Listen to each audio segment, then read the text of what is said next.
ద్వితీయోపదేశకాండము 26వ అధ్యాయము. నీ దేవుడైన యెహోవా నీకు స్వాస్థ్యముగా ఇచ్చుచున్న దేశమునకు నీవు వచ్చి దాని స్వాధీనపరచుకొని దానిలో నివసించినప్పుడు, నీ దేవుడైన యెహోవా నీకిచ్చుచున్న నీ భూమిలో నుండి నీవు కూర్చుకొను భూఫలములన్నిటిలోనూ ప్రథమ ఫలములను తీసుకొని గంపలో ఉంచి, నీ దేవుడైన యెహోవా తన నామమునకు మందిరమును ఏర్పరచుకుని స్థలమునకు వెళ్ళి, ఆ దినములలో నుండి యాజకుని యొద్దకు పోయి, యెహోవా మన పితరులకిచ్చెదనని ప్రమాణము చేసిన దేశమునకు నేను వచ్చిన సంగతి నేడు నీ దేవుడైన యెహోవా సన్నిధిని ఒప్పుకొనుచున్నానని అతనితో చెప్పవలెను.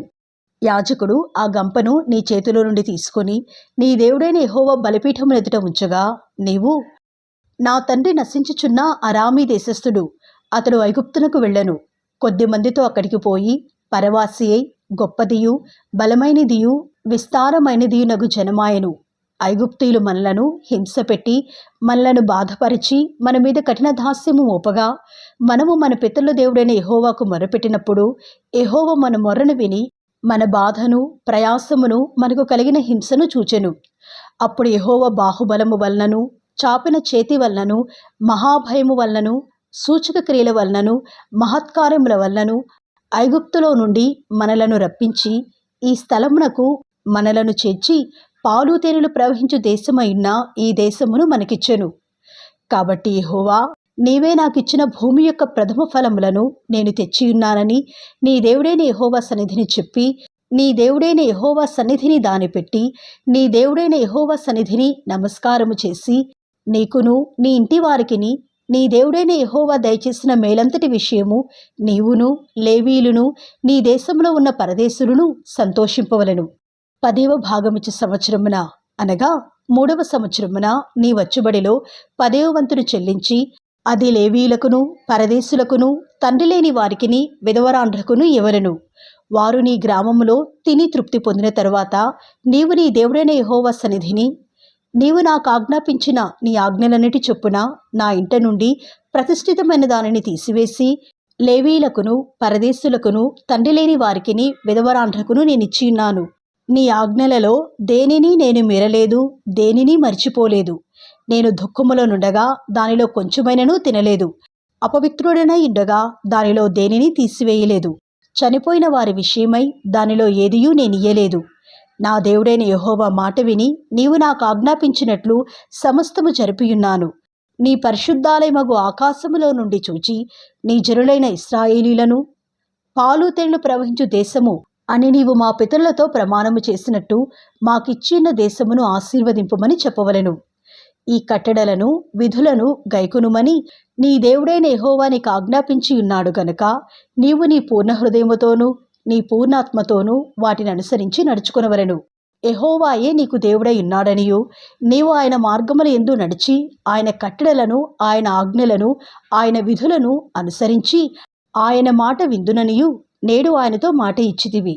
మరియు యెహోవా నీతో చెప్పినట్లు నీవే తనకు స్వకీయ జనమైయుండి తన ఆజ్ఞలన్నిటినీ గైకొందువనియు తాను సృజించిన సమస్త జనముల కంటే నీకు కీర్తి ఘనత పేరు కలుగునట్లు నిన్ను హెచ్చించుదునని ఆయన సెలవిచ్చినట్లు నీవు నీ దేవుడైన యెహోవాకు ప్రతిష్ఠిత జనమై ఇందువనియు యెహోవా ఈ దినమున ప్రకటించెను. ద్వితీయోపదేశకాండము 27వ అధ్యాయము. మోషేయు ఇశ్రాయేలీయుల పెద్దలను ప్రజలతో ఇట్లనిరి, నేడు నేను మీకు విధించుచున్న ధర్మమును మీరు ఆచరింపవలెను. మీ దేవుడైన యెహోవా మీకిచ్చుచున్న దేశమున ప్రవేశించుటకు మీరు యోర్దాను దాటు దినమున మీరు పెద్ద రాళ్లను నిలువబెట్టి వాటి మీద సున్నము పూసి, నీ పితరుల దేవుడైన యెహోవా నీతో చెప్పినట్లు నీవు నీ దేవుడైన యెహోవా నీకిచ్చుచున్న పాలు తేనెలు ప్రవహించు దేశమును ప్రవేశించుటకు నీవు ఏరు దాటిన తరువాత ఈ ధర్మశాస్త్ర వాక్యములన్నిటినీ వాటి మీద వ్రాయవలెను. మీరు ఈ యోర్దాను దాటిన తరువాత నేను నేడు మీకు ఆజ్ఞాపించినట్టు ఈ రాళ్లను ఏబాలు కొండ మీద నిలువబెట్టి వాటి మీద సున్నము పూయవలెను. అక్కడ నీ దేవుడైన యెహోవాకు బలిపీఠమును కట్టవలెను. ఆ బలిపీఠమును రాళ్లతో కట్టవలెను. వాటి మీద ఇనుప పనిముట్టు పడకూడదు. చెక్కని రాళ్లతో నీ దేవుడైన యెహోవాకు బలిపీఠమును కట్టి దానిమీద నీ దేవుడైన యెహోవాకు దహన బలులను అర్పింపవలెను. మరియు నీవు సమాధాన బలులను అర్పించి అక్కడ భోజనము చేసి నీ దేవుడైన యెహోవా సన్నిధిని సంతోషింపవలెను. ఈ విధికి సంబంధించిన వాక్యములన్నిటినీ ఆ రాళ్ల మీద బహు విశదముగా వ్రాయవలెను. మరియు మోషేయు యాజకులైన లేవీయులను ఇశ్రాయేలీయులందరితో ఇట్లనిరి, ఇశ్రాయేలీలారా, మీరు ఊరుకొని ఆలకించుడి. నేడు మీరు మీ దేవుడైన యెహోవాకు స్వజనమైతిరి గనుక మీ దేవుడైన యెహోవా మాట విని నేడు నేను నీకు ఆజ్ఞాపించు ఆయన కట్టడలను ఆయన ఆజ్ఞలను గైకొనవలెను. ఆ దినమందే మోషే ప్రజలకు ఆజ్ఞాపించినదేమనగా, మీరు యోర్దాను దాటిన తర్వాత షిమ్యోను, లేవి, యూదా, ఇస్సాఖారు, యోసేపు, బెన్యామీను గోత్రముల వారు ప్రజలను గూర్చి దీవెన వచనములను పలుకుటకై గెరిజీము కొండ మీద నిలువవలెను. రూబేను, గాదు, ఆషేరు, జబూలూను, దాను, నఫ్తాలి గోత్రముల వారు శాపవచనములను పలుకుటకై ఏబాలు కొండ మీద నిలువవలెను.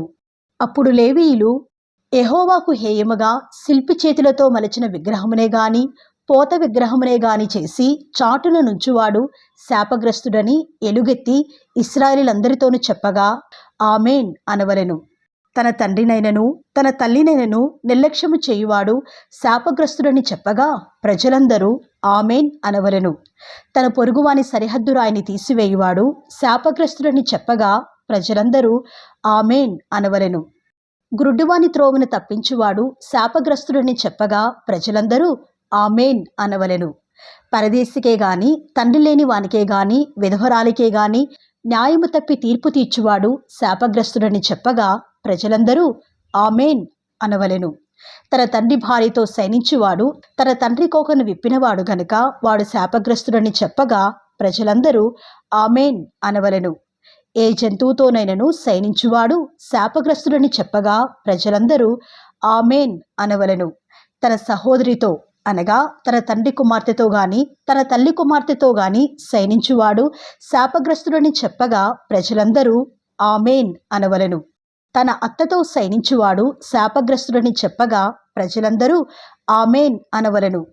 చాటున తన పొరుగువానిని కొట్టువాడు శాపగ్రస్తుడని చెప్పగా ప్రజలందరూ ఆమేన్ అనవలెను.